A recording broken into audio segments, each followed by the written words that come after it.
નમસ્કાર વિદ્યાર્થી મિત્રો, હું છું ગોહિલ જીતેન્દ્ર. આપ લોકોનું આપણી YouTube ચેનલમાં હાર્દિક સ્વાગત કરું છું. આજે આપણે ધોરણ 8 વિજ્ઞાનમાં આગળ અભ્યાસ કરીશું. છેલ્લે આપણે પ્રકરણ નંબર 16 પ્રકાશમાં અભ્યાસ કરી રહ્યા હતા અને છેલ્લે આપણે કેલિડોસ્કોપ વિશે અને ગુણક પ્રતિબિંબો વિશે અભ્યાસ કરી ગયા. આજે આપણે તેનાથી થોડોક આગળનો અભ્યાસ કરીશું. છેલ્લે આપણે માનવ આંખ અને તેની અંદર આવેલા અગત્યના ભાગો વિશે પણ અભ્યાસ કરી ગયા, જેમ કે કોર્નિયા હતું, એટલે કે નેત્રપટલ, આગળનું પારદર્શક પટલ હતું, કીકી, આઇરિસ, સિલિયરી સ્નાયુઓ, લેન્સ, પછી નેત્રપટલ. આ દરેક ભાગોનો અભ્યાસ અને તેનો ઉપયોગ અથવા તો તેનું કાર્ય વ્યવસ્થિત રીતે આકૃતિ દોરીને સમજી ગયા છેલ્લા ભાગમાં. આજે આપણે વિજ્ઞાનમાં આગળ ભણશું માનવ આંખ વિશે, પણ માનવ આંખમાં થોડુંક આગળનો અભ્યાસ કરીશું. જેમ કે છેલ્લે આપણે લેન્સ વિશે ભણ્યા, તો લેન્સ શું હતો? તો કે આમાં જે આપણી આંખની અંદર રહેલો લેન્સ છે કે જેના દ્વારા આપણે વસ્તુનું પ્રતિબિંબ નેત્રપટલમાં રચાય છે. પણ એ લેન્સ કેવા પ્રકારનો હોય? તો એ અંદર આપણી આંખમાં આવેલો લેન્સ મધ્યમાં જાડો અને કિનારીએ પાતળો, એટલે કે આવા પ્રકારનો હોય કે મધ્યમાં જાડો અને કિનારીએ કેવો હોય? પાતળા. મધ્યમાં જાડો, તો મધ્યમાં જાડો અને કિનારીએ પાતળો, એટલે કે બહિર્ગોળ લેન્સ આપણામાં હોય. કયો લેન્સ અંદર આવેલો હોય? બહિર્ગોળ લેન્સ અંદર આવેલો હોય. તો આપણી અંદર આવો એક લેન્સ આવેલો છે, બરાબર, કે જેના દ્વારા વસ્તુના પ્રતિબિંબ આપણી આંખમાં રચાતા હોય, એટલે કે આપણા નેત્રપટલ ઉપર રચાતા હોય. તો બહિર્ગોળ લેન્સ આવેલો છે કે જે મધ્યમાં જાડો અને કિનારીએ કેવો હોય? પાતળો. તમે આને જોઈ શકો છો કે કીકીની પાછળ લેન્સ આવેલો હોય છે, બરાબર. પછી નેત્રપટલનું કાર્ય શું હતું? તો કે નેત્રપટલ આંખની પાછળનો એવો ભાગ છે કે જ્યાં પ્રતિબિંબ રચાય. પણ શેના દ્વારા? આ લેન્સ દ્વારા જે બી પ્રતિબિંબ રચાય ત્યાં નેત્રપટલની પાછળ આ રીતે રચાતા હોય છે. અહીંયા રચાતા હોય. આ લેન્સ દ્વારા આ પ્રકાશના કિરણો આવતા હોય તેનું વક્રીભવન થઈને પ્રતિબિંબ અહીંયા જે આપણને પાછળ જોવા મળતા હોય છે. તો નેત્રપટલ ઉપર પ્રતિબિંબ રચાતો આવી ખાલી જગ્યા પર તમને પૂછાય છે કે આંખના કયા ભાગ પર આપણને પ્રતિબિંબ જોવા મળે છે? તો આંખના કયા ભાગ પર? તો કે નેત્રપટલ અથવા તેનું બીજું નામ છે રેટિના. રેટિના ઉપર પણ આપણને પ્રતિબિંબ જોવા મળે, એનું નામ છે. હવે આ નેત્રપટલ રહ્યો કે નેત્રપટલ ઘણા બધા આવા દ્રષ્ટિકોષો સાથે જોડાયેલું છે. તમે આ આકૃતિમાં તમે જોશો એટલે ખબર પડશે કે આ જે નેત્રપટલ હોય એ છેલ્લે દ્રષ્ટિ ચેતા સાથે જોડાયેલો હોય. નેત્રપટલ આપણી પર જે કે પ્રતિબિંબ રચાય એમાં તો અવળું ઉલટું પ્રતિબિંબ રચાયેલું છે. તો એ પ્રતિબિંબ જ્યારે માનવ આંખ એટલે કે આપણા મગજ સુધી પહોંચે ત્યાં એનો સંદેશાનો અર્થઘટન થતું. તો શું હોય? આ નેત્રપટલ રહ્યા, નેત્રપટલ એ સિવાય કોની સાથે જોડાયેલા હોય? દ્રષ્ટિ ચેતા સાથે જોડાયેલા હોય છે. તો દ્રષ્ટિ ચેતાની અંદર ઘણા બધા કોષો આવે. કોઈ પણ ચેતા રહે એ ચેતા કોષોની બનેલી. તો એવી રીતે દ્રષ્ટિ ચેતા રહે એ પણ બે પ્રકારના કોષોની બનેલી છે. તો દ્રષ્ટિ ચેતા બે પ્રકારના કોષો ધરાવે છે. દ્રષ્ટિ ચેતા બે પ્રકારના કોષો ધરાવે છે. કયા બે પ્રકાર? તો શંકુ કોષો અને સળી કોષો. પ્રશ્ન ખૂબ જ મોસ્ટ એમ્પી છે કે દ્રષ્ટિ ચેતાના પ્રકાર શું અને તેનું કાર્ય જણાવો. તો દ્રષ્ટિ ચેતા બે પ્રકારના કોષો ધરાવે છે, એટલે કે એની અંદર બે પ્રકારની ચેતા કોષો નીકળે. કયા કયા પ્રકારના? શંકુ કોષો અને સળી કોષો. બેયનું કાર્ય શું છે? તો કે બંને અલગ અલગ પ્રકારનું કાર્ય જોવા મળે. જેમાં શંકુ કોષો કેવું કાર્ય કરે? તો કે જે તીવ્ર પ્રકાશની સંવેદનાના પ્રતિબિંબો રચે, એટલે કે જ્યારે કોઈ વસ્તુ છે કે જે તીવ્ર પ્રકાશમાં દેખાતી તો એવી વસ્તુ પણ આપણે અમુક સમય સુધી જોઈ શકતા હોય તો જોવા સક્ષમ, તેવા તીવ્ર પ્રકાશની સંવેદનાવાળા જે પ્રતિબિંબો હોય એ જોવા માટે પણ સક્ષમ કરે આપણે આ શંકુ કોષો દ્વારા જોવા શક્ય બનેલા છે. એટલે કે તીવ્ર કોષ, તીવ્ર પ્રકાશ હોય એમાં કોઈ વસ્તુ રહેલી એનું પ્રતિબિંબ આપણે જ્યારે જોવું હોય ત્યારે એમાં કોણ ઉપયોગી થતા હોય? આપણા કયા દ્વારા અહીંયા પહોંચતા છે? શંકુ કોષો દ્વારા આપણો પ્રતિબિંબ મગજ સુધી પહોંચતું હોય છે. તો શંકુ કોષોનું કાર્ય શું છે? તીવ્ર પ્રકાશની સંવેદનામાં જે કે પ્રતિબિંબ રચાય છે એ પ્રતિબિંબોને જોવા માટે કોણ સક્ષમ બનાવે? શંકુ કોષો સક્ષમ બનાવે. ત્યારબાદ છે સળી કોષો. સળી કોષોનું કાર્ય શું છે? તો આ તીવ્ર પ્રકાશમાં જોવા માટેને આપણે એવી રીતે ઝાંખો પ્રકાશ હોય, આ પાછો અંધારો એકદમ હોય છતાં આપણે અમુક વસ્તુ જોવા માટે સક્ષમ હોય આંખ દ્વારા. તો ઝાંખા પ્રકાશની સંવેદનામાં પ્રતિબિંબ જોવા માટે સક્ષમ કોષો કયા છે? સળી કોષો છે. એટલે કે સળી કોષો દ્વારા આપણે શું હોય પ્રતિબિંબ રચાતા હોય છે. તો આ બંને કોષોના કાર્ય અલગ છે, અલગ છે અને ખૂબ જ અગત્યના છે કે શંકુ કોષો અને સળી કોષો સમજાવો. તો આ બે કયા પ્રકારના કોષો છે? એક પ્રકારના દ્રષ્ટિ કોષો છે. બંને શેના પ્રકાર છે? દ્રષ્ટિ કોષોના જ પ્રકાર છે કે જે આ દ્રષ્ટિ ચેતા નેત્રપટલ સાથે જોડાયેલા દ્રષ્ટિ ચેતા, એ દ્રષ્ટિ ચેતાની અંદર આવા બે પ્રકારના કોષો બને, શંકુ કોષો અને સળી કોષો. તો શંકુ કોષો ક્યારે કામ કરે? જ્યારે કોઈ તીવ્ર પ્રકાશ હોય અને આ વસ્તુ પડેલી હોય, એ વસ્તુ આપણે જ્યારે જોવા શા માટે સક્ષમ બનતા હોય? કારણ કે શંકુ કોષો દ્વારા એની સંવેદના મગજ સુધી પહોંચાડાતી હોય. ત્યારબાદ સળી કોષો ક્યારે કામ લાગે? તો કે જ્યારે કોઈ ઝાંખા પ્રકાશની અંદર રહેલી વસ્તુ છે, એટલે કે અંધારામાં અથવા તો હાવ સાંજના સમયે એ વસ્તુ આપણે જોવામાં સક્ષમ હોય કે ભાઈ આ અંધારામાં રહેલી લાગતું હતું કે આવો વ્યક્તિ કોણ હતો. તો એ ઝાંખા પ્રકાશમાં આપણે જે વસ્તુ કે પ્રતિબિંબ જોવા માટે સક્ષમ છે, એટલે કે પ્રતિબિંબ રચાય છે, એ પ્રતિબિંબની સંવેદના મગજ સુધી કોણ પહોંચાડે? સળી કોષો પહોંચાડે. તો ઝાંખા પ્રકાશની જે સંવેદના હોય એ સળી કોષો મગજ સુધી પહોંચાડે અને તીવ્ર પ્રકાશની જે સંવેદના એટલે એક પ્રકારનું પ્રતિબિંબ, તો તીવ્ર પ્રકાશની સંવેદના હોય એ મગજ સુધી કોણ પહોંચાડે? શંકુ કોષો પહોંચાડે. તો આ બે પ્રકારના કોષો આવેલા હોય, શંકુ કોષો અને સળી કોષો. ક્યાં આવેલા છે? એક પ્રકારની દ્રષ્ટિ ચેતાની અંદર. હવે આપણે જોઈએ કે કોઈ પણ વસ્તુ આપણે ક્યારે જોવા સક્ષમ બની? જેમ તમને આ લોકો બાળકો આ પિંજરું દેખાતું હશે, તો આ પિંજરું હું જોવા ક્યારે સક્ષમ બન્યો હશે? તો સૌથી પહેલા તો સૂર્યપ્રકાશ આ પિંજરા ઉપર પડ્યો છે, આ વસ્તુ ઉપર અથડાઈ મારી આંખ સુધી આવ્યો, ત્યાં પરાવર્તન થયું છે અને પરાવર્તન થઈને મારી આંખ સુધી પહોંચ્યો, પછી આંખનું કાર્ય ચાલુ થયું કે જે કંઈ પ્રકાશ આવેલો છે એ સૌથી પહેલા કોર્નિયા એટલે કે પારદર્શક પટલથી આવે, ત્યાંથી પછી ટીકીમાં આવે, ટીકીથી લેન્સમાં આવે, લેન્સ દ્વારા એનું પ્રતિબિંબ નેત્રપટલ ઉપર રચાય અને એ પ્રતિબિંબને આ દ્રષ્ટિ ચેતા દ્વારા મગજ સુધી લઈ જવાય. ત્યારે આપણને ખબર પડે કે આને પિંજરું છે અથવા તો આવો આકાર કંઈક છે વસ્તુ. તો કોઈ પણ પ્રતિબિંબ મારી આંખ સામે રહે, સમજી લો કે આ તમારી સામે પિંજરું રહેલું છે અથવા તો આ તમારી સામે પક્ષી રહેલું છે, તો આ પક્ષીનું પ્રતિબિંબ એકવાર જોઉં તો શું તરત મારી આંખમાંથી નીકળી જશે? ના. આપણા મગજના માનસ પટલ ઉપર 16 સેકન્ડ સુધી, કેટલી સેકન્ડ સુધી? 16 સેકન્ડ. અથવા તો રેટિના ઉપર કેટલા સમય સુધી પ્રતિબિંબ રહેલું રહે? 16 સેકન્ડ સુધી રહે. અને આ પ્રશ્ન પૂછાય કે કોઈ પણ વસ્તુનું પ્રતિબિંબ આપણી આંખમાં એટલે કે નેત્રપટલ ઉપર ક્યાં સુધી પડ્યું રહે? તો કે 16 સેકન્ડ સુધી અથવા તો 1/16 ભાગ સુધી. 1/16 એટલે કે 16 સેકન્ડ સુધી આપણા માનસપટલ એટલે કે આપણા નેત્રપટલની અંદર પ્રતિબિંબ પડેલું હોય. તરત આપણે કઈ પ્રતિબિંબ ભૂલી નથી જતા કે 16 સેકન્ડ સુધી તો આપણે આંખમાં ખાલી આમ લઈ લો તો 16 સેકન્ડ સુધી તો આપણી આંખમાં નેત્રપટલ ઉપર આ પ્રતિબિંબ રહેલું. તો પ્રશ્ન પૂછાય કે રેટિના ઉપર ક્યાં સુધી પ્રતિબિંબ રહેલું હોય? 16 સેકન્ડ સુધી રહેલું. પણ જો પ્રતિબિંબ 16 સેકન્ડ કરતા પણ વધુ ફાસ્ટ કરવામાં આવે એટલે કે સમજો આ પ્રતિબિંબ આપણે ક્યારે જોવા સક્ષમ બન્યા કે ભાઈ 16 સેકન્ડ સુધી મેં આને જોયું એટલે મારા આંખમાં ક્યાં સુધી રહ્યું? 16 સેકન્ડ સુધી રહ્યું. પણ હું 16 સેકન્ડ કરતા વધારે સમય માટે ઘણા બધા પ્રતિબિંબ મૂકી દઉં એટલે કે આ જે પ્રતિબિંબને હું ઘણું ફાસ્ટ કરું તો આપણને શું દેખાય? તો આપણને એવું દેખાય કે આ પ્રતિબિંબ આની અંદર આવી ગયું, એટલે કે આ પિંજરાની અંદર આ પક્ષી આવી ગયું એવું દેખાય. બરાબર? શા માટે? કારણ કે જો સમય 16 સેકન્ડ કરતા વધારે આપણા માનસપટમાં 16 સેકન્ડ સુધી સેવ રહે છે, પણ જો હું એક સાથે ચિત્ર 20-25 ચિત્ર કે હું એક સાથે ઘણા બધા મૂકી દઉં, 16 સેકન્ડ કરતા ઓછા સમયમાં ઘણા બધા ચિત્ર મૂકી દઉં તો આપણને ચિત્ર ગતિમાં હોય ને એવું લાગે.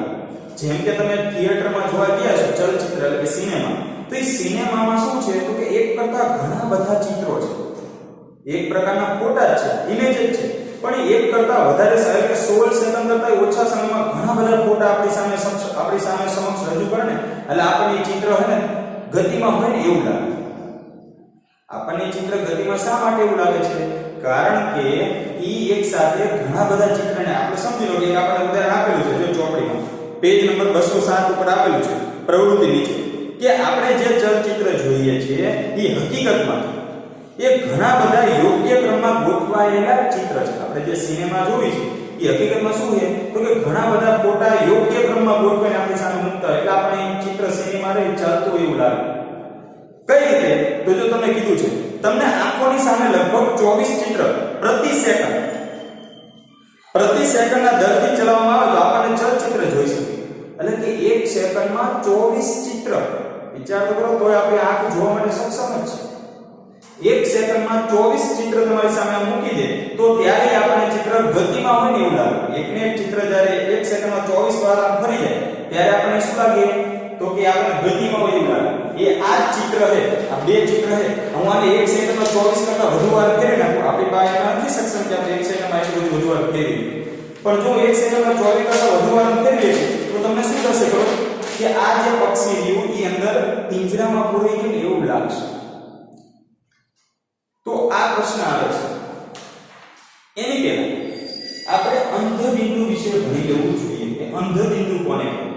આ શંકુ કોષો અને સળી કોષો તો આપણે સમજી ગયા કે પ્રકાશની વધુ સંવેદના સામે અનુભવતા જે કોષો રહ્યા એ શંકુ કોષો. પ્રકાશની વધુ તીવ્રતા હોય ત્યારે આપણે જે કે વસ્તુ જોવા સક્ષમ બની અથવા તો જે કે પ્રતિબિંબ રચાય એ પ્રતિબિંબને મગજ સુધી લઈ જવાનું કાર્ય કોણ કરે? શંકુ કોષો કરે. જ્યારે સળી કોષો ત્યારે શું છે તો કે ઝાંખા પ્રકાશની સંવેદના જોવા માટે સક્ષમ છે. એટલે કે ઝાંખા પ્રકાશમાં જે કે પ્રતિબિંબ રચાણું હોય અથવા તો એવું પ્રતિબિંબ હોય એને આપણા મગજ સુધી લઈ જવાનું કાર્ય કોણ છે? સળી કોષો. હવે ત્યારબાદ આપણે અંધબિંદુ વિશે ભણી લઈએ કારણ કે આ એક માર્કનો પ્રશ્ન પૂછાય છે બાળકો કે અંધબિંદુ એટલે શું?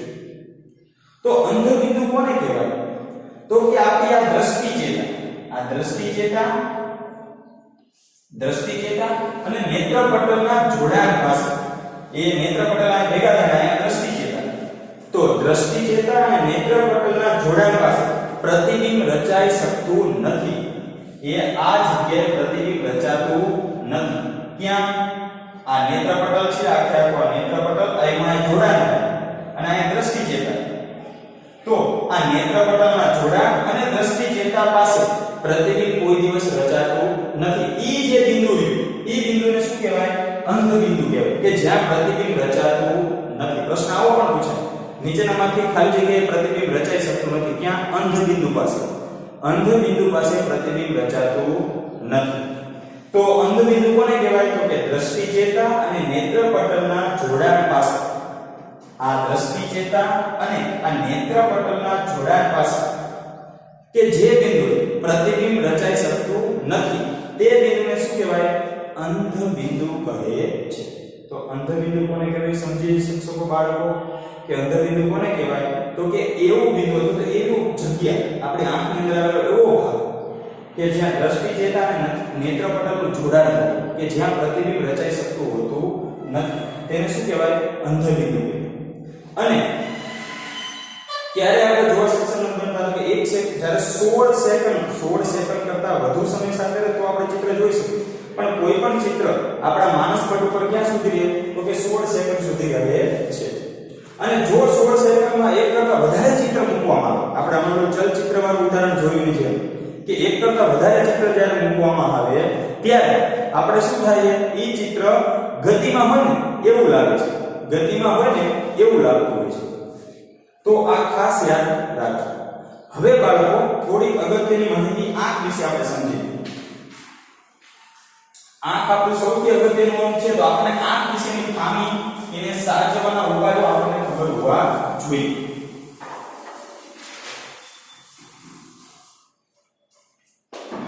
સૌથી પહેલા આંખ આપણું જોવાનું સૌથી અગત્યનું અંગ છે કે આપણે દરેક વસ્તુ આ વિશ્વની નિહાળી શકીએ છીએ. એનું કારણ શું છે?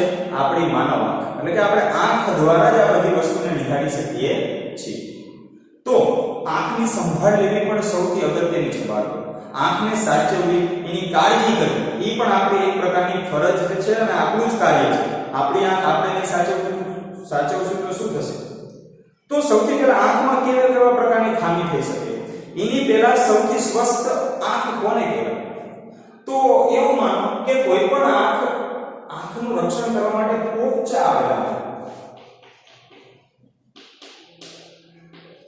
આંખના રક્ષણ માટે પોપચા.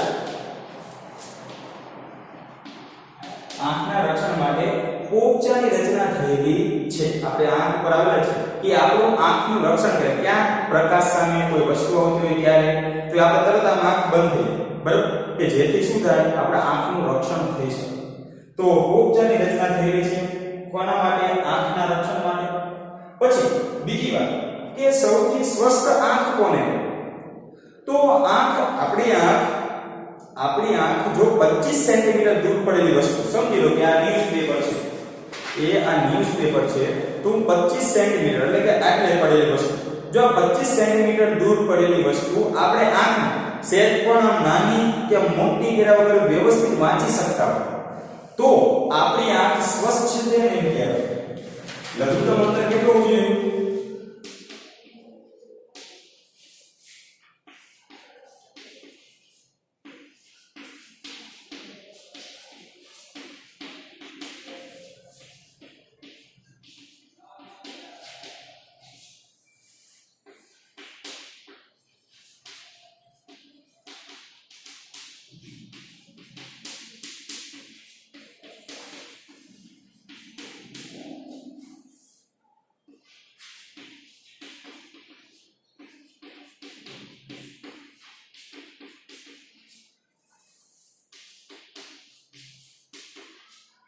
શું કહે છે? આંખથી 25 સેન્ટીમીટર દૂર રહેલી વસ્તુને સહેલાઈથી આપણે વાંચી શકીએ અને જો જોઈ શકતા હોય તો આપણી આંખ દ્રષ્ટિની રીતે સારી છે, એટલે કે આપણી દ્રષ્ટિ સારી છે તેમ કહી શકાય. અમુક બાળકો અને મોટાઓમાં આ જેમ તમારી ઉંમર આપણી જતી જશે, વ્યક્તિની ઉંમર જતી જાય એમ આજે લઘુત્તમ અંતર આ દ્રષ્ટિ અંતર ઈ હળવે વધતું જાય, ઘટતું જાય. આ 25 સેન્ટીમીટર લગી અત્યારે આપણે આરામથી આમ વાંચી શકીએ, સેજ પણ આંખ નાની મોટી કર્યા વગર, એટલે કે લેન્સને જાડો પાતળો કર્યા વગર વાંચી શકીએ છીએ. એટલે આપણી આંખ સારી છે કહી શકાય. પણ જેમ ઉંમર થતી જશે એમ આપણે પછી હવે એને નજીક લાવવું પડશે. અત્યારે મોટી ઉંમરના લોકો હોય, આપણા દાદા દાદીની બધા હોય, એને જોઈએ સોયમાં દોરો પરોવતા અથવા તો કોઈ છાપું વાંચતા એવું બધું હોય ત્યારે એને દેખીને આમ જોવું પડે છે કે ભાઈ શું લખેલું છે. કેમ? કારણ કે એમની આંખમાં હવે કંઈક ને કંઈક ખામી થવા આવેલી હશે, તો ખામી રહેલી હશે. એવું હોતું નથી કે મોટી ઉંમરના જ વ્યક્તિને આંખમાં ખામી 3 પ્રકારની.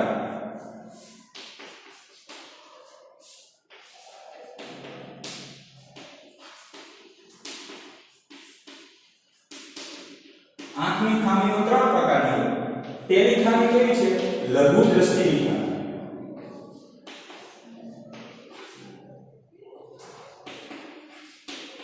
તો લઘુ દ્રષ્ટિની ખામી ક્યારે? તો કે જ્યારે તમે બાળકો ક્લાસરૂમમાં અભ્યાસ કરતા હો ત્યારે અમુક બાળકોને એવો પ્રશ્ન હોય છે કે સર હું નજીકનું વ્યવસ્થિત વાંચી શકું છું પણ મને બોર્ડ ઉપર લખેલું જોઈ શકતો નથી, એટલા માટે મને આગળની બેન્ચીસમાં બેસાડો. કેમ? કારણ કે દૂર રહેલી વસ્તુને સ્પષ્ટ જોઈ શકતો નથી. એને જો છેલ્લી બેન્ચીસે બેસાડેલો તો એ બોર્ડ ઉપર લખેલી અક્ષરોને વ્યવસ્થિત નથી જોઈ શકતો. એનો મતલબ એની આંખમાં ખામી છે. અને કેવા પ્રકારની ખામી કહેવાય? લઘુ દ્રષ્ટિની ખામી, કે જેમાં તમે દૂરની વસ્તુ સ્પષ્ટ જોઈ શકતા નથી. દૂરની વસ્તુ સ્પષ્ટ જોઈ શકતા નથી, પણ નજીકની વસ્તુ તમે જોઈ શકો.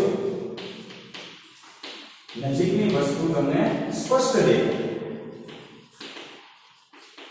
તો એવા પ્રકારની ખામીને લઘુ દ્રષ્ટિની ખામી કહે છે. તો લઘુ દ્રષ્ટિની ખામીમાં તમે દૂરની વસ્તુ સ્પષ્ટ નથી જોઈ શકતા, એટલે કે નાના બાળકોને જે જોવા મળતી એ ખામી લઘુ દ્રષ્ટિની હોય છે કે દૂરની વસ્તુ બહુ નથી જોઈ શકતા, પણ નજીકની વસ્તુ ફટાફટ તમે છાપું છે કે પુસ્તક છે કે કોઈ પણ વસ્તુ ફટાફટ નજીકની વસ્તુ તમે સ્પષ્ટ જોઈ શકો છો, જ્યારે દૂરની વસ્તુ સ્પષ્ટ જોઈ શકતા નથી. એવા પ્રકારની ખામીને શું કહેવાય? લઘુ દ્રષ્ટિની ખામી કહે છે. અને લઘુ દ્રષ્ટિની ખામી તમારે દૂર કરવી હોય તો શું કરવું પડે? તો કે અંતર્ગોળ લેન્સનો ઉપયોગ કરવો પડે. અંતર્ગોળ લેન્સ એટલે કે આપણે જે ચશ્મા પહેરી છે, એની અંદર 2 પ્રકારના લેન્સ છે, કાં તો અંતર્ગોળ લેન્સ છે અથવા તો બહિર્ગોળ લેન્સ છે. તો લઘુ દ્રષ્ટિની ખામી કોને કહેવાય? કે જેમાં દૂરની વસ્તુ ન દેખાય. નાના બાળકોને જોવા મળે દૂરની વસ્તુ ન દેખાય, સ્પષ્ટ ન દેખાય, જ્યારે નજીકની વસ્તુ તમે સ્પષ્ટ જોઈ શકતા હો તો એવા પ્રકારની ખામીને લઘુ દ્રષ્ટિની ખામી કહેવાય. અને લઘુ દ્રષ્ટિની ખામીમાં કયો લેન્સ વાપરી શકાય? અંતર્ગોળ લેન્સના તમે ચશ્મા પહેરો તો તમને નજીક એટલે દૂરની વસ્તુ પણ સ્પષ્ટ દેખાતી હોય છે. અને આપણે અમુક લગભગ બાળકોને અત્યારે તમને નંબર જોવા મળે છે કે ભાઈ આને આંખમાં નંબર આવી ગયા લઈને ચશ્મા પહેરવાની જરૂર પડતી હોય. શા માટે? કારણ કે એની આંખમાં અમુક પ્રકારની ખામી એટલે કે નબળાઈ આવી ગઈ હોય એટલા માટે. બીજા પ્રકારની ખામી છે ગુરુ દ્રષ્ટિની ખામી. ગુરુ દ્રષ્ટિની ખામી તો આની ઉલટું એમાં તમે નજીકની વસ્તુ જોઈને સ્પષ્ટ ન જોઈ શકતા, એટલે કે સોયમાં દોરાઓ કરવામાં પ્રોબ્લેમ થતી હોય, નજીક રહેલું છાપું વાંચવામાં પ્રોબ્લેમ થતો હોય, પણ તમે દૂરની વસ્તુ સ્પષ્ટ જોઈ શકતા કે ઓલો વ્યક્તિ આવે છે. તો એમાં શું હશે? તો કે નજીકની વસ્તુને સ્પષ્ટ દેખાય, નજીકની વસ્તુ તમે સ્પષ્ટ જોઈ શકતા હશો નહીં, પણ દૂરની વસ્તુ તમે સ્પષ્ટ જોઈ શકતા હશો. તો એવા પ્રકારની જે ખામી છે એ ગુરુ દ્રષ્ટિની ખામી. અને ગુરુ દ્રષ્ટિની ખામી જો તમારે નિવારવી હોય, એટલે કે તમારે નજીકની વસ્તુ સ્પષ્ટ જોવી હોય અને દૂરની તો દેખાવી જ જોઈએ સ્પષ્ટ, તો એવા પ્રકારની ખામી દૂર કરવી હોય તો તમારે આમાં અંતર્ગોળ લેન્સ છે તો આમાં કયો લેન્સ વાપરવાનો? બહિર્ગોળ લેન્સ વાપરવો જોઈએ. કયો લેન્સ વાપરવો જોઈએ? બહિર્ગોળ લેન્સ વાપરવામાં આવે છે. અને છેલ્લી ખામી હતી તમને આપણે મોતયો કહેતા સામાન્ય કે અમુક વ્યક્તિને નજીકનું કે દૂરનું બંને સ્પષ્ટ ન દેખાતું, તો જ્યારે એવી પ્રકારની ખામી થાય ત્યારે બાયફોકલ લેન્સ, એટલે કે એમાં બંને પ્રકારના લેન્સ, અંતર્ગોળ અને બહિર્ગોળ બંને પ્રકારના લેન્સનું મિશ્રણ છે, બાયફોકલ લેન્સ, એનો ઉપયોગ કરવો જોઈએ. તો આ જ બાળકો આપણે અહીંયા સુધીનો અભ્યાસ રાખીશું. અત્યાર સુધીમાં આપણે કેટલું ભણ્યા? તો કે આજ આપણે ભણ્યા શંકુ કોષો અને સળી કોષો વિશે, ત્યારબાદ અંધબિંદુ વિશે ભણ્યા, પછી કેટલા સેકન્ડ સુધી ચિત્ર રચાઈ શકે તે જોયું, અને આજે છે જોયા આંખની ખામી. તો આજનું લેસન તમારું શું હશે? તો કે સ્વાધ્યાય પોથીમાં બે પ્રશ્ન તમને આપેલા છે આંખની ખામીઓ વિશેના, અને એક પ્રશ્ન છે શંકુ કોષો અને સળી કોષો વાળો. આ બંને પ્રશ્ન તમારે હોમવર્કમાં કરવાના રહેશે. અને છેલ્લે આપણે કાલ એટલે કે હવે આગળના લેક્ચરમાં આપણે આંખની સાવચેતી વિશે અભ્યાસ કરીશું. જય હિન્દ, જય ભારત.